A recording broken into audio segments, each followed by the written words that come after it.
Well, hey, this is Pastor Josh from Lighthouse Church. I am so glad that you have chosen to watch a sermon video from our church. If you're a regular attender at Lighthouse and you call Lighthouse your home, I just wanted to say that I love you, that our elders and our leaders are so grateful that you're a part of our church family. And I hope that this sermon just really blesses you and encourages you today as you watch it or as you listen to it as you're driving or whatever it may be.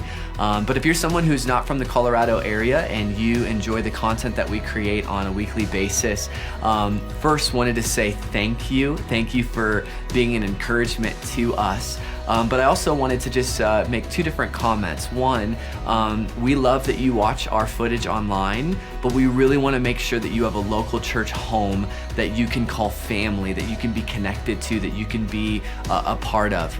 There is no good substitute at all for the church, the body of Jesus Christ. And so please find a local church where you can get connected and loved. And please, enjoy the resources we have as a church here in Colorado, but please find a local church. And the second thing is that if you are someone who enjoys our content, perhaps you would consider giving to our church and generously donating so that way we can continue creating great content for you and for our church. And so I hope you are blessed and encouraged by the word that you're about to hear from one of our elders or from one of my sermons, but be blessed by this video today. Thank you.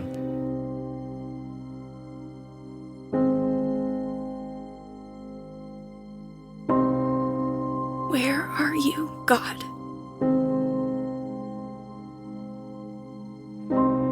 I am lost without you.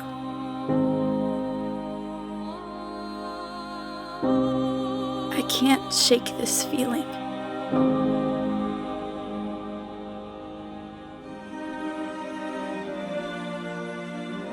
I am so angry. I am so hurt.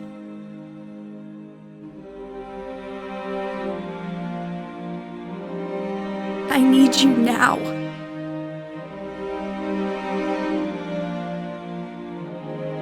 Please come to me.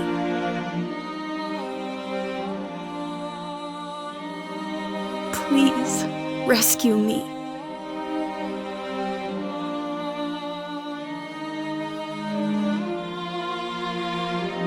Where are you?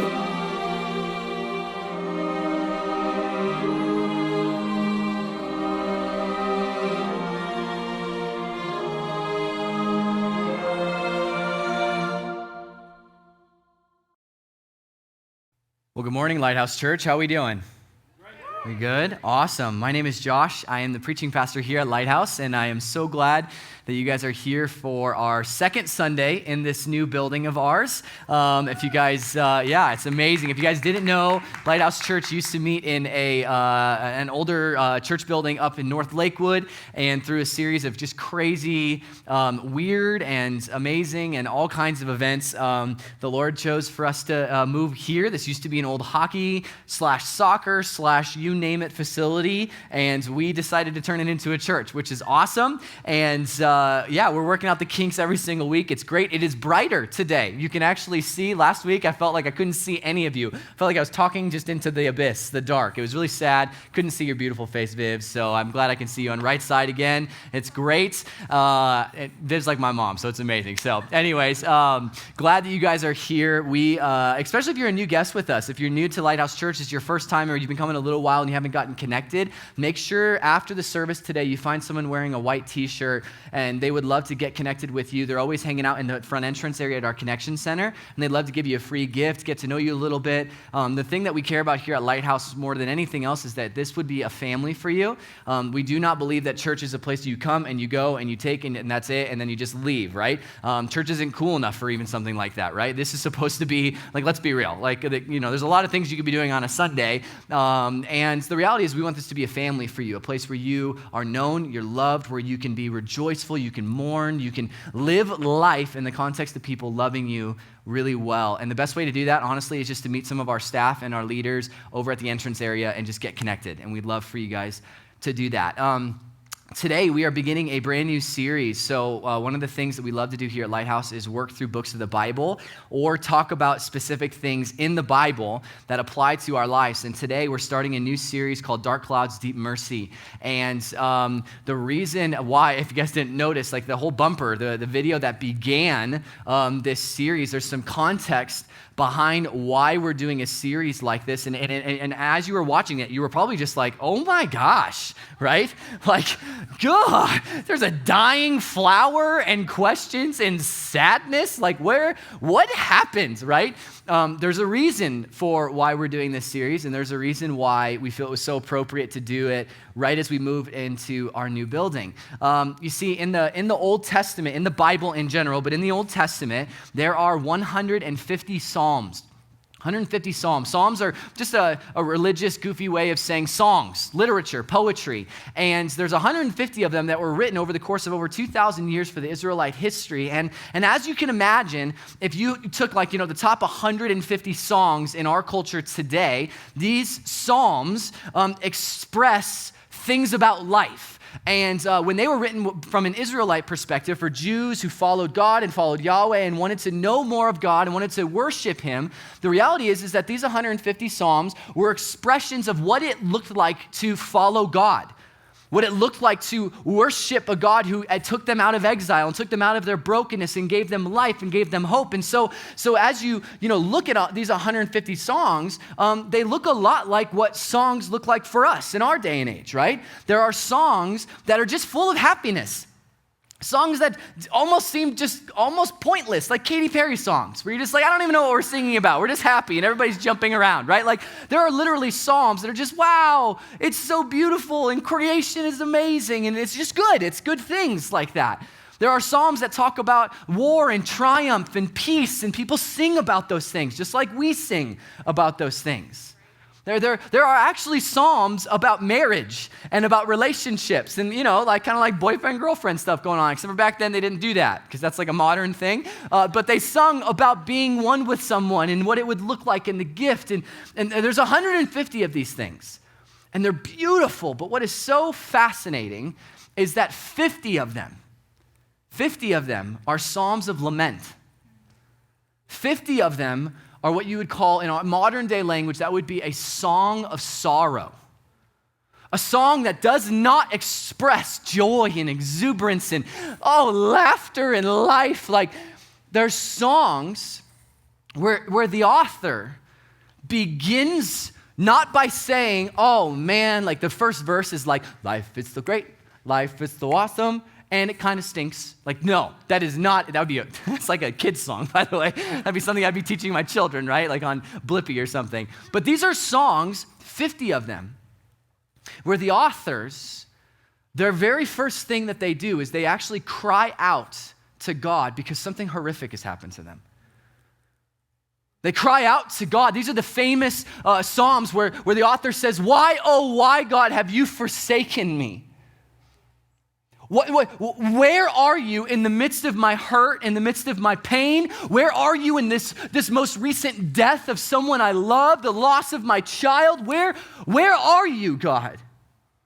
Some of the most famous psalms in the Old Testament and all of the Bible are actually songs of lament and sorrow. And if you think about it, it's really interesting. That means that out of 150 of all of these expressions of life with God, 50 of them are expressions of sorrow. That is 1/3 of the Israelites' expressions of worship in life means that they've experienced 1/3 of sorrow. So think about that. Think about the logical conclusion of that for just a moment. That means 1/3 of their life was filled with heartbreak. That means every third day of the week, suffering came. Every third season, fall, for those of us who struggle with seasonal depression, brokenness would occur, and they would write about it. I don't know about you, but that is so encouraging to me. Because I feel like every Tuesday and every Friday, my life is not amazing, right? Like there are I don't know, like if you're being honest with yourself for just a moment, if you look at your life and you look at your circumstances and you look at your weeks and your months and your years, the reality is that it's not all peaches and cream. Like we all want it to be, but the reality is that a third, if not way more, is filled with brokenness and suffering and heartbreak. And what we do is we begin to question and we begin to challenge and we begin to be provoked and we're filled with anger and hurt. This is the reality of life in general. And so what we decided to do as a church is to dive into these Psalms. To go, hey, if this is a third of our lives and this is a third of their lives, then we should not hide from this stuff. We shouldn't hide from topics like depression. You know what's fascinating is that there's a psalm, we'll talk about it in a couple of weeks, where the author literally says to himself, he is writing a song, and he says to himself, he says, "Why are you so downcast, O my soul?" So what he's doing there is he's saying, I intellectually know, logically, coherently, cognitively believe something should be good, right, beautiful, I should respond emotionally in a certain way, and yet the very essence of who I am, my being, my soul, is downcast. I'm feeling a disconnect between reality and what I am feeling. What we call that today is depression. Why is there something that doesn't seem quite right, God? These are the things we live with. And so for 5 weeks, we're going to dive into 5 different Psalms, and we're going to talk about some heavy stuff. We're talking about abandonment, depression, injustice. What do we do? How do we pray after what happened last week in Texas? How do you pray? You certainly can't pray, God, have your will, because that just makes you even more angry. What you want to pray is, why did you let this happen, God? And what's amazing is that's what the authors of the Psalms wrote. Why? So we're going to talk about these things, and my encouragement to you guys is that every single week, as we jump into these Psalms, it will be heavy. But that's not wrong. I know a lot of us, we come to church because life is like this, and then we really want church to be the thing that boosts us for the week. But the reality is that every single day you're going to experience sorrow. Every day there's a possibility of getting the phone call of loss. There's something there. And so what I want to do as the preaching pastor of this church is I want you to not leave every day just being like, ooh, it's so great. But I want to give you tools so that way you can see Jesus in the midst of the sorrow. That if every single week we talk about a different subject in the Psalms and it resonates with you, you're not leaving feeling happy-go-lucky, because that's not the goal of the church. It's to be a family who lives with you and dies with you and breathes with you. And I want you to leave knowing what is true even when there's dark clouds, even when there's chaos. Is that cool with you guys? It's going to be heavy. Welcome to Lighthouse Church, right? We'll talk about depression. It's going to be great. So today, we're actually talking about abandonment, what it feels like to be abandoned, in particular by God. So if you have your Bible, grab it and flip to Psalm 13. Psalm 13, we have Bibles in the seats in front of you. This is a very short little psalm, but it's jam-packed with a lot of good stuff going on. So I'm going to begin reading in verse 1. I'm actually going to read the entire psalm so you can kind of see the narrative of how the psalmist goes about this process with God. And I want you to take note of the boldness of the author. And I want you to take note of the schizophrenicness of the author. I think you'll see a lot of yourself in how the author writes this psalm. So look at this. Psalm 13, starting in verse 1. You'll notice actually on the screen behind me, you can go back to that, Ross, for just a second. You'll notice that it says, for the director of music, a psalm of David. I'll get to that in just a second. That's actually not part of the original manuscript. But let's start in actual verse 1 here. How long, Lord? Stop there. Just read that. How long, Lord? So right away, we already know that this author has been dealing with something for quite some time. This is not an immediate, life's horrible, right? Like those things happen. Those are called Hail Mary prayers, and you are totally allowed to throw those out there at any moment in time. I usually throw those out when I'm on I-25 merging, and it's just like, I'm just like, help me God, right? Like that, but that's not, and it's for the other people, because I'm an aggressive driver, so I pray for them, not me. It's all right. But what this author is going through right now, how long, Lord? You can already tell that there's angst. You can already tell where the blame is going.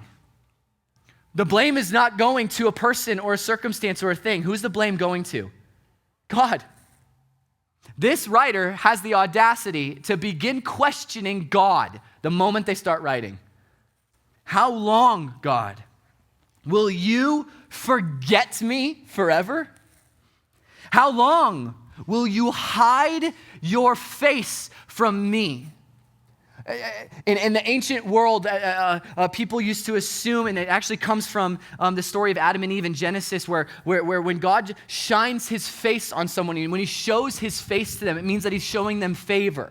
It means that if he is to look at you, that means that you have received the kindness and goodness of God. This is actually how they saw kings. If a king never looked at you, then you were actually pushed away and pushed to the side. But if a king looked at you and showed affection to you, that meant that you were welcomed into their presence. And so what this author is saying here is, why are you looking like away from me? Why does it feel like there's shame and brokenness and distance? Why? How long will you hide your face from me, oh God?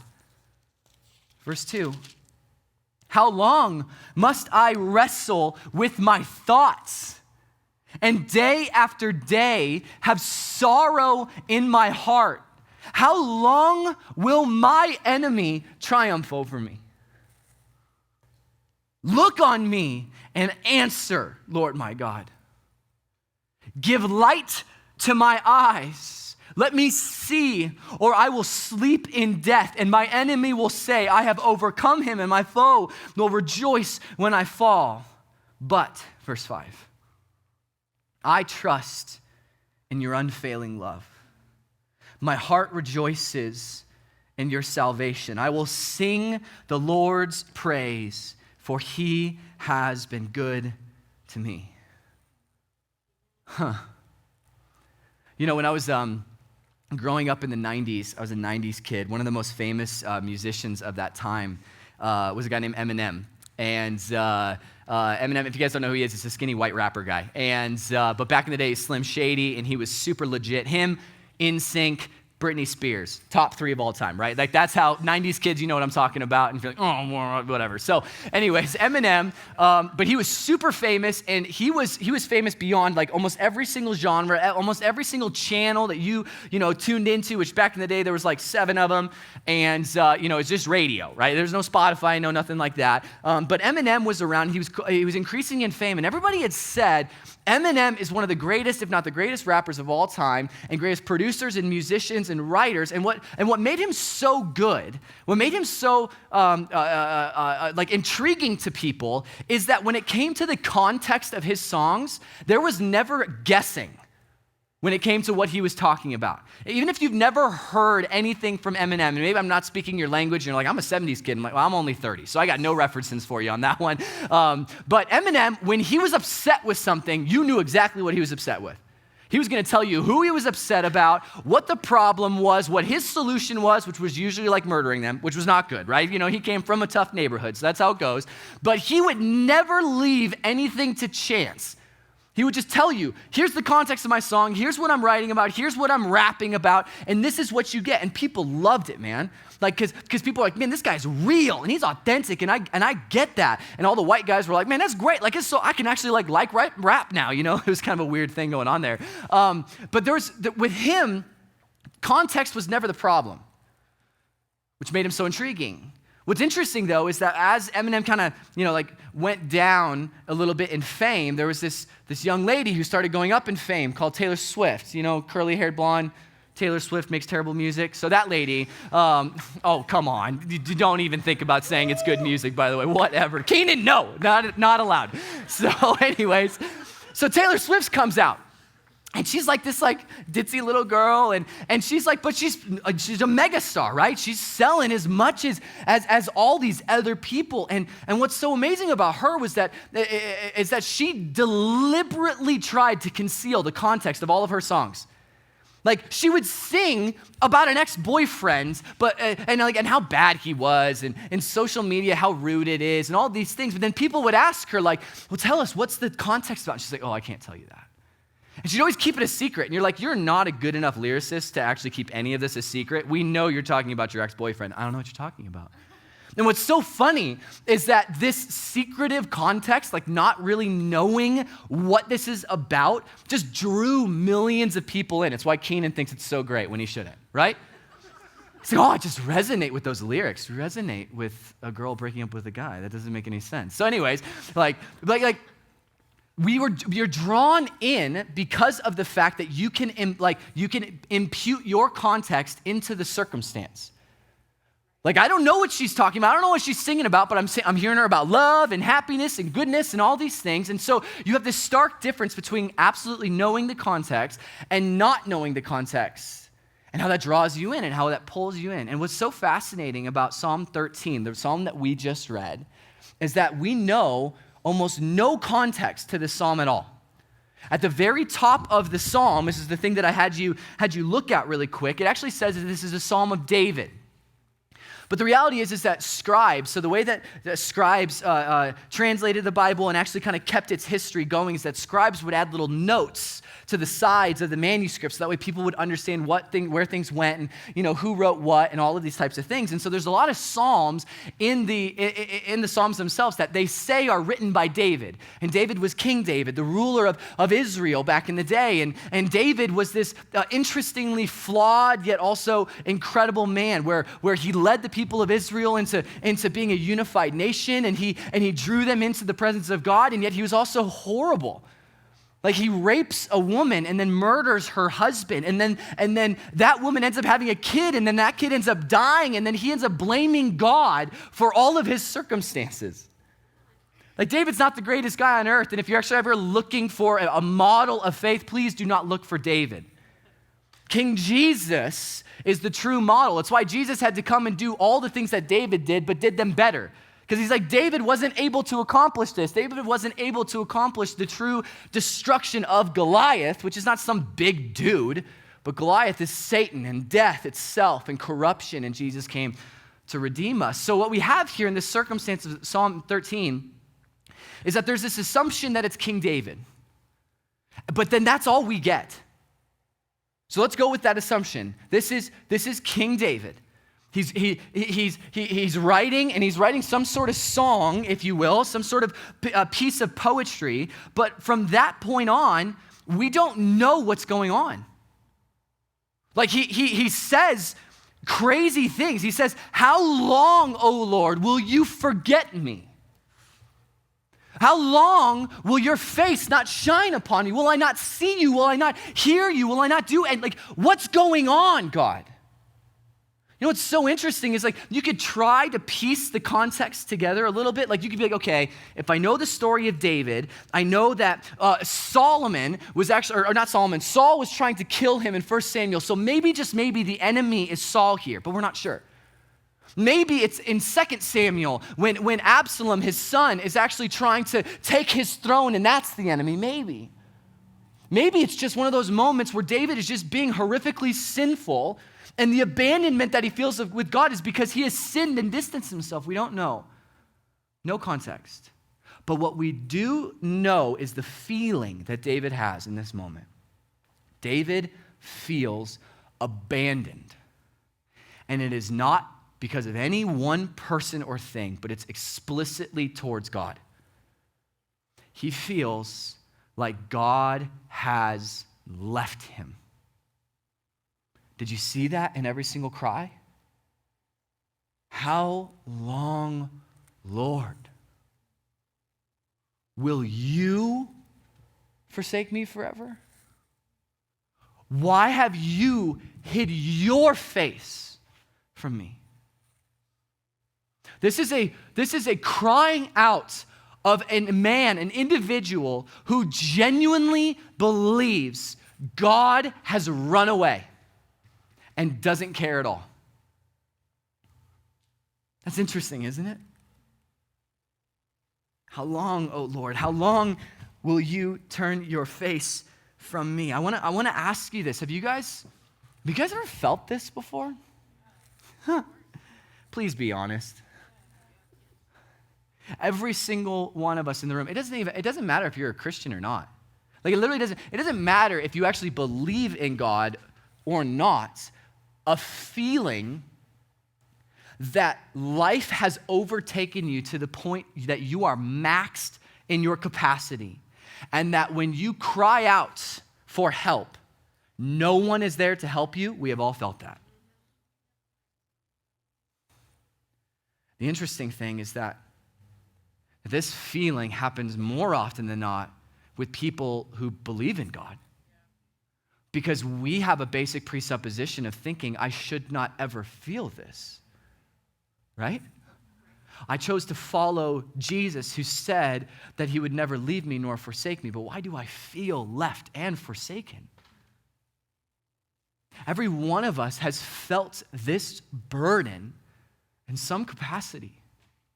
Maybe the loss of a friend, and we feel the abandonment of God because now that friend is no longer in our lives, and we go, God, how come you let this happen?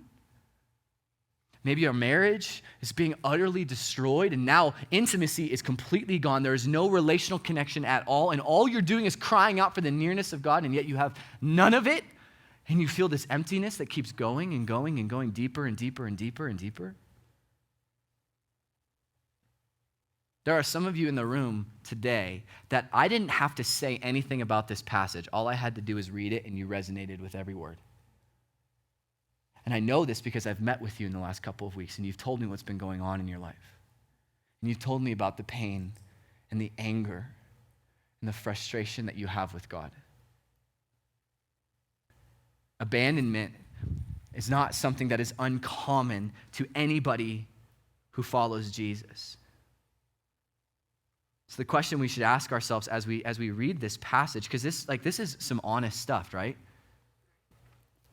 The question that we should ask ourselves, friends, is what are we supposed to do with this? Like, what are you supposed to do when everything inside of you wants to scream at God because you feel like he has not held his end of the bargain up? What are you supposed to do? The beautiful thing about this psalm is that David's not just like on a diatribe of just like being angry with God and then leaving it. What's interesting is that every single stanza, every chorus, however you want to describe it, actually takes you on a journey of the steps that David went through to lament well, to actually feel the abandonment, feel the brokenness, to feel the hurt, and yet not just sit in that moment, but to take necessary steps. Like this is one of those things, like every one of us feels lament and sorrow and brokenness and pain, and we feel all those things, but every single one of us asks the question, like, what am I supposed to do? Right? I was literally at lunch a couple weeks ago with some friends, and they just said, we just don't even know what to do. Well, there are steps that we can take, and David, he actually goes through 3 stages of lament, 3 processes with God, and in the end, it actually turns his abandonment into adoration, which is very beautiful. To have adoration in the midst of feeling abandoned. I find that just so fascinating. And so if you're a note taker, you can write these down. But we're just going to hit all 3 of them as we kind of work through the text again. The first step is this: David wrestles with God. And we are to wrestle with God. Look at verses 1 and 2 again. Look at what he says here. How long, Lord, will you forget me forever? How long will you hide your face from me? How long must I wrestle with my thoughts and day after day have sorrow in my heart? How long will my enemy triumph over me? Love that he uses the word wrestle in verse 2. Because it's literally that verb is what he's doing with God, don't you think? He's opening his journal up. Life is falling apart. Friends are being lost. His family's falling apart. His kids want nothing to do with him. He feels completely betrayed by his past. His addictions are coming back. We don't know what's going on. And the very first thing he does, he just wrestles with God.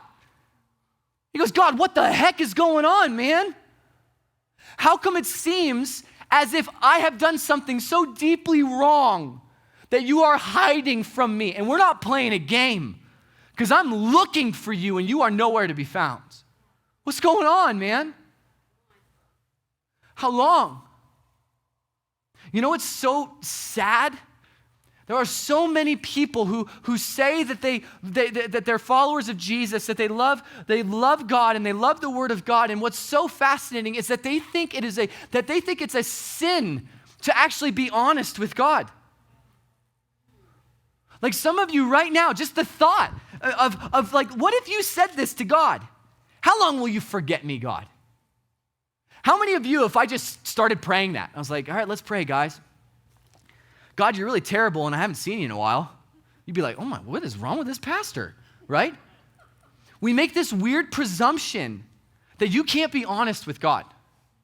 And we make this even weirder presumption that if we're honest with God, he can't handle any of it. He's like this sensitive ex-girlfriend, right? It's like, oh, that hurts. And you're like, wow, I'm so sorry. I was just trying to be honest with you, right?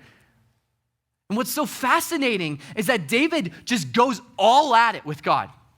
He's like, here's the deal, man. This is what I'm feeling. Whether or not what I'm about to say is true or not, God, you are way bigger than to be offended by my simple little words. And so I'm just going to tell you, I'm hurting. I'm lost. I don't know what to do, and I honestly think it's all your fault. You wrestle. In my experience as a pastor, one of the number one reasons why people choose to no longer follow Jesus, they deconvert, they choose to not follow God anymore, that has nothing to do with a persuasive argument from an atheist. There are incredible arguments for the existence of God and the historical viability of Jesus. That is not why people choose to not follow Jesus. Why people choose to not follow Jesus is because they believe the lie that they cannot wrestle with God in the midst of their ruin. And so what they do is they don't wrestle, they just run from him.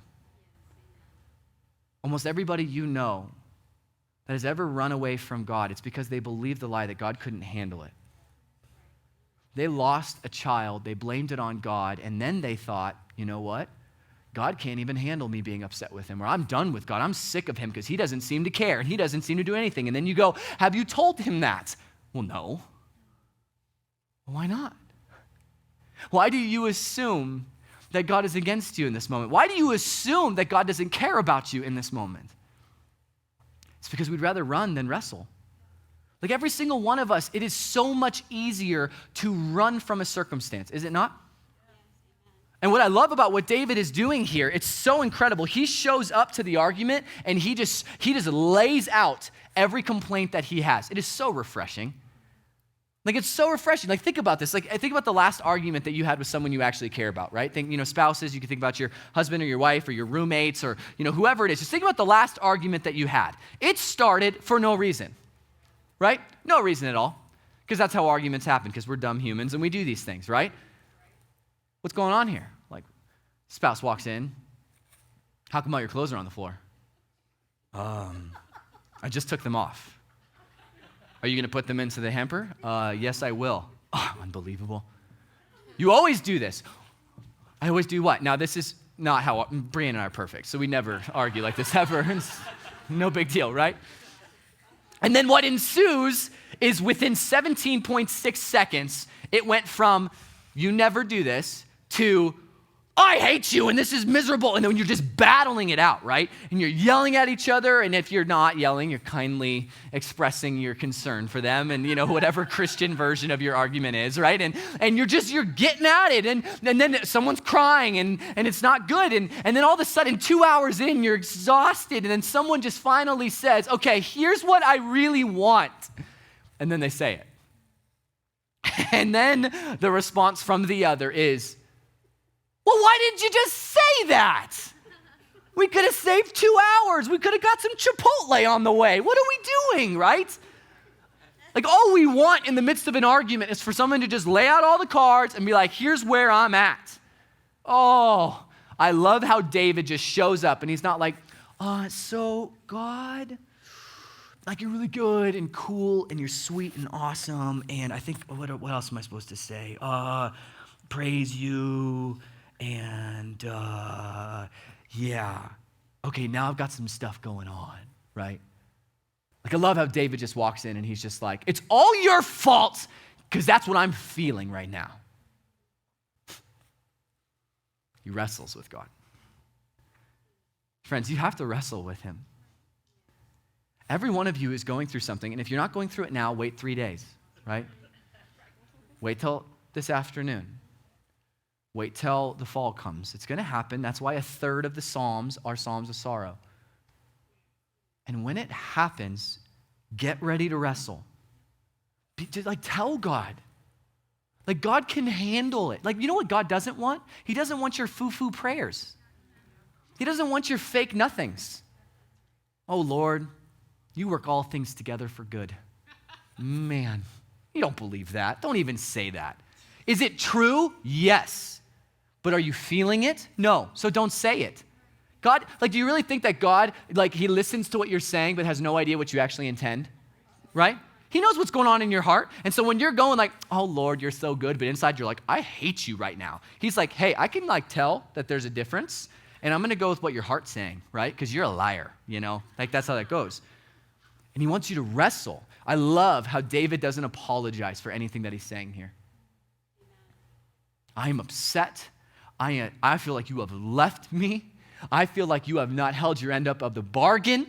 My enemies are coming after me. We don't even know what those enemies are. They could be his own self-enemies, his own self-hate. It could be the inner critic. We have no idea, but he's going, God, you got to do something. Wrestle, wrestle, wrestle, wrestle. Oh, wrestle. If that's all you get out of today in the midst of your sorrow is the invitation to wrestle with God, please do so. Tell him exactly what you're feeling. So David wrestles with God. He challenges him. Now, what I think is really interesting is that this is the very first thing that he does. And then the second thing that happens, you can write this down, is that David then goes from his wrestling and then he demands of God. He goes from what some people would say is a prideful, arrogant statement, God, you have done something wrong. And God's like, oh, excuse you. And then he goes, now let me tell you what I want. Look at this. This is in verses 3 and 4.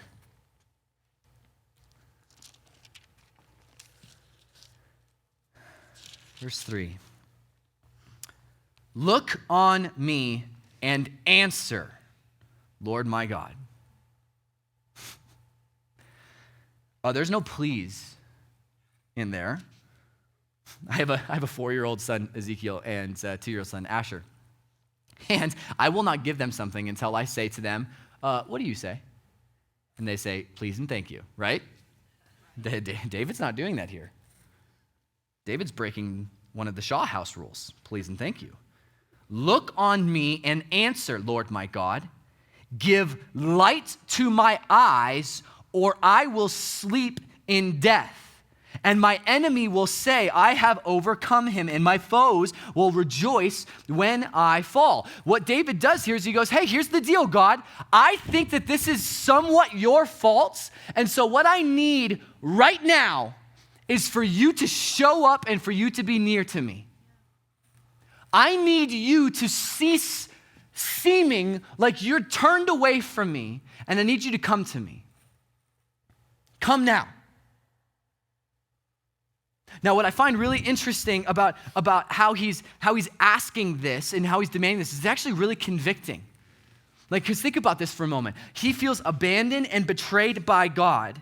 And what he is asking for simply is that God would be present. The reason why I think that's so convicting, if I could just be honest with you, it's because every time I feel abandonment, the thing that I ask for is not the nearness of God, but it's for God to resolve what I think is peripherally causing my abandonment, right? When I feel like I'm without something, when I'm alone, when I am destitute, when I feel purposeless, when I feel broken, when I feel like something is not quite right, when I go to God, yes, sure, sometimes I have the boldness to tell him like, hey, I'm really upset with you right now. But when I start listing off my demands, they're not, oh God, I need your nearness. They are the things that I think will resolve my issues of abandonment. God, right now, I feel lonely, therefore give me more friends. Because I miss being with people. An idolatry of people, an idolatry of not being alone, a fear of being isolated. That's not good. God, I'm feeling purposeless in my job, which means it makes me feel like you're not with me because it seems like you don't care about me. Therefore, give me a new job. It's a demand.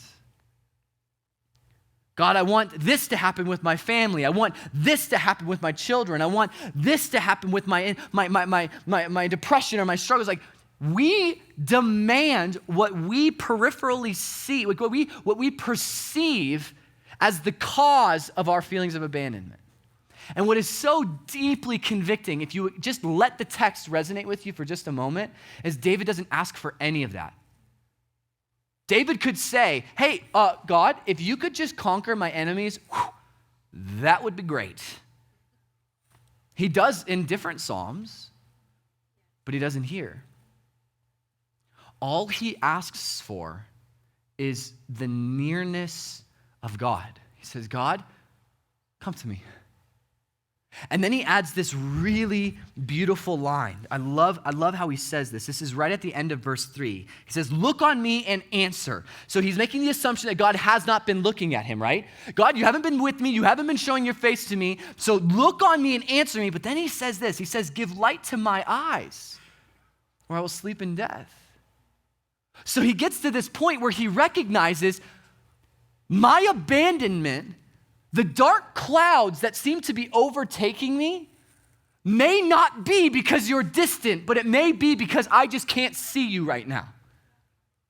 It may actually be my fault that I feel abandoned because I can't see right now.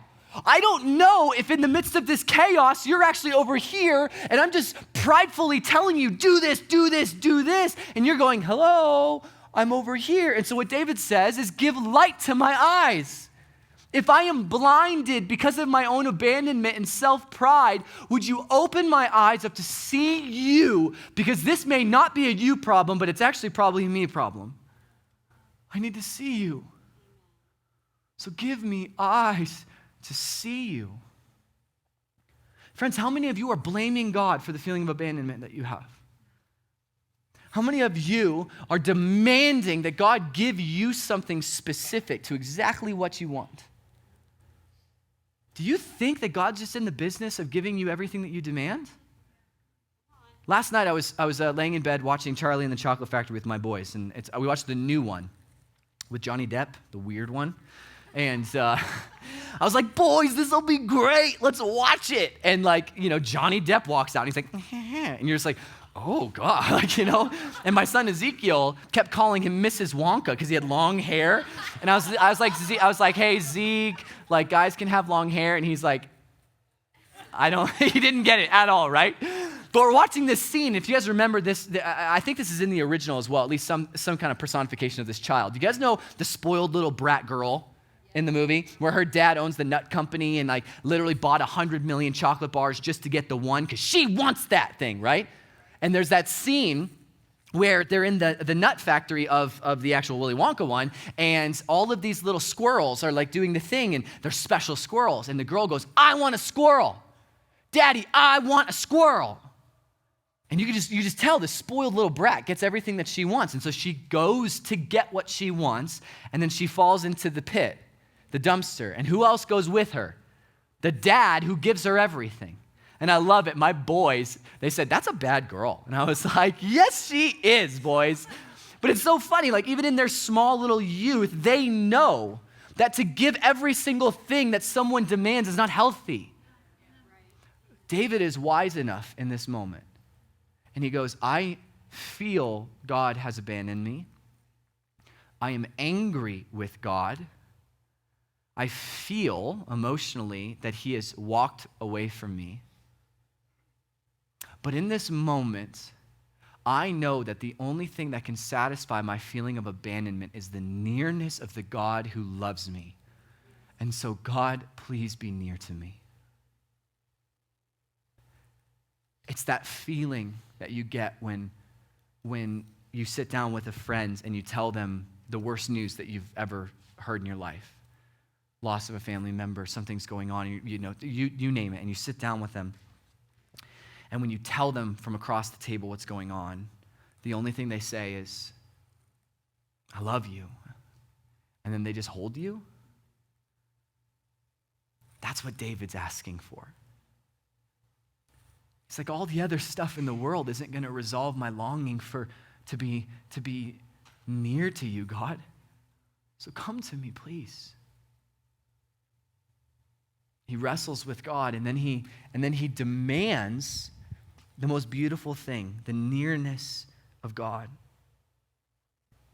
The third and final thing that he does, this is so important, friends.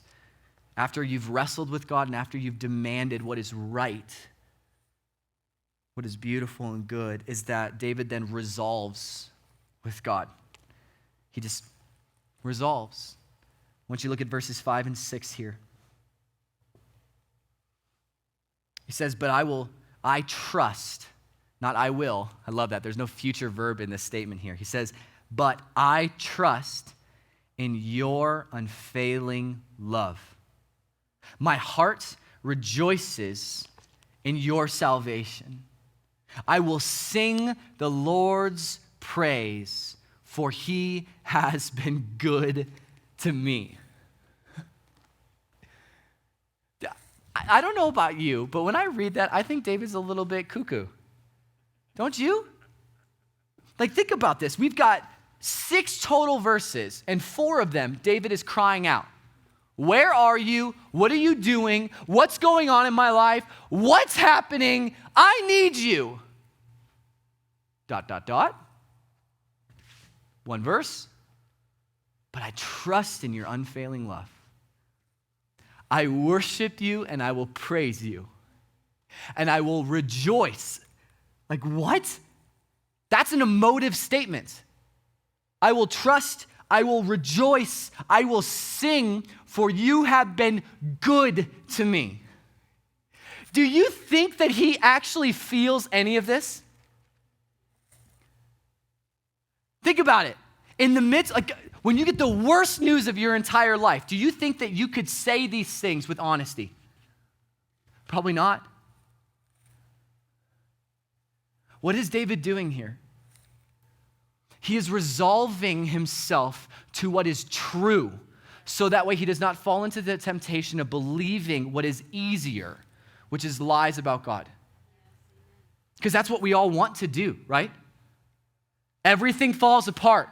The addiction comes back in. The marriage continues to fall apart. The kid runs away, whatever it is. And so what we love to do is because of the circumstance, we sit here and we see the sorrow, we see the suffering, we see the lament, we feel it, and we feel so deeply about it that what we want to do is make logical conclusions from our feelings.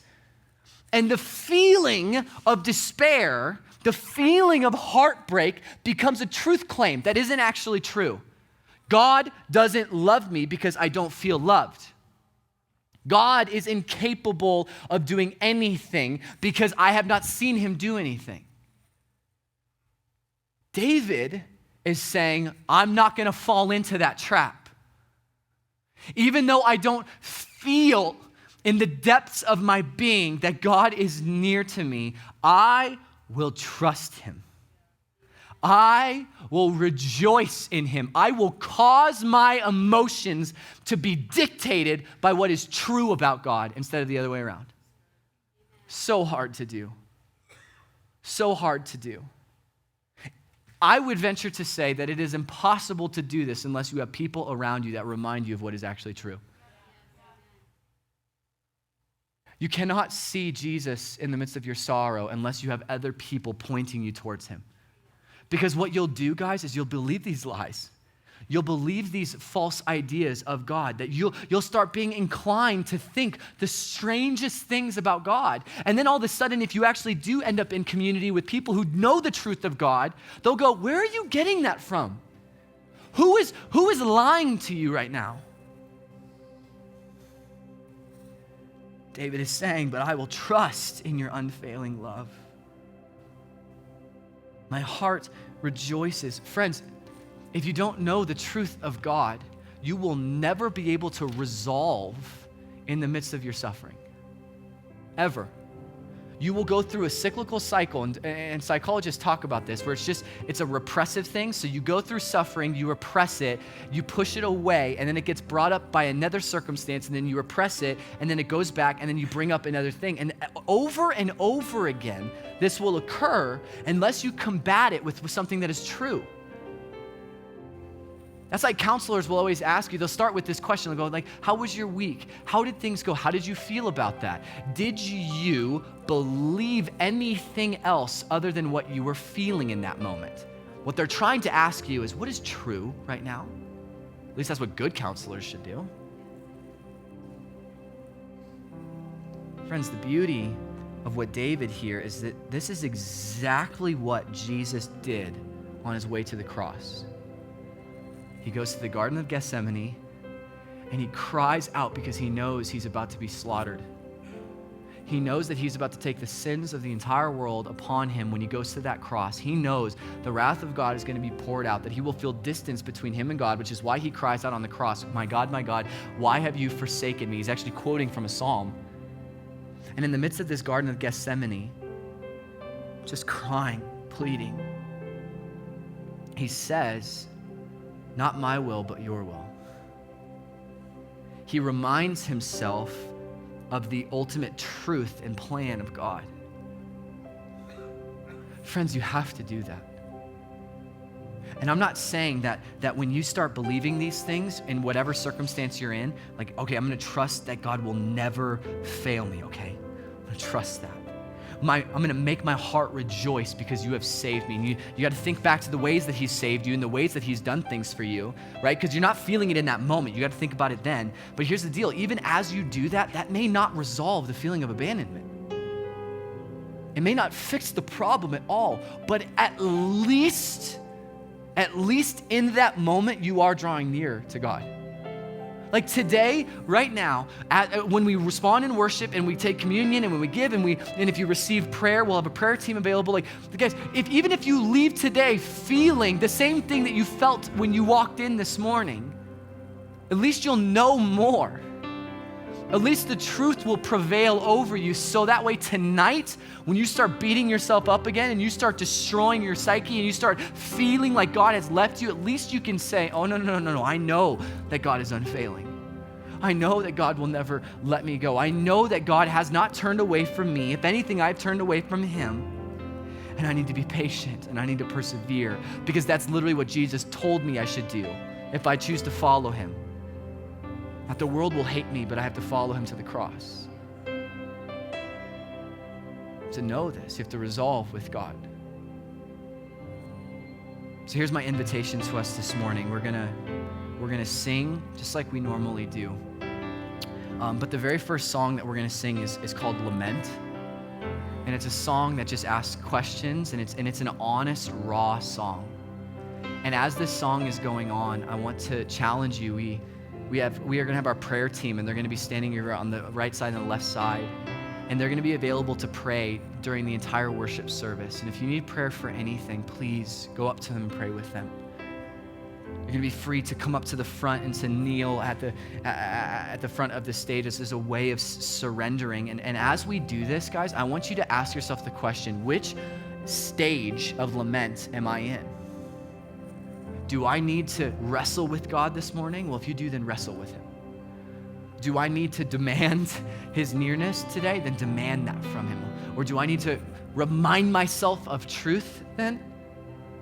Then come up to the front and kneel and grab your Bible and just start reading from the Gospels and remind yourselves of the truth of Jesus. This will be a heavy time of response because a lot of us are going through a lot. And if you're someone here today and life is great and you're like, I don't really resonate with any of that, that is a gift from God. Paul says that we are to rejoice with those who rejoice. And so we want to rejoice with you. If you recently got married or things are just great, right? We want to rejoice with you. And yet, Paul also says that the church is supposed to mourn with those who mourn. And we want to mourn with whoever needs to mourn today. So I'm going to pray. The band will lead us in some songs, and we'll respond to this good news of Jesus. So let's pray together.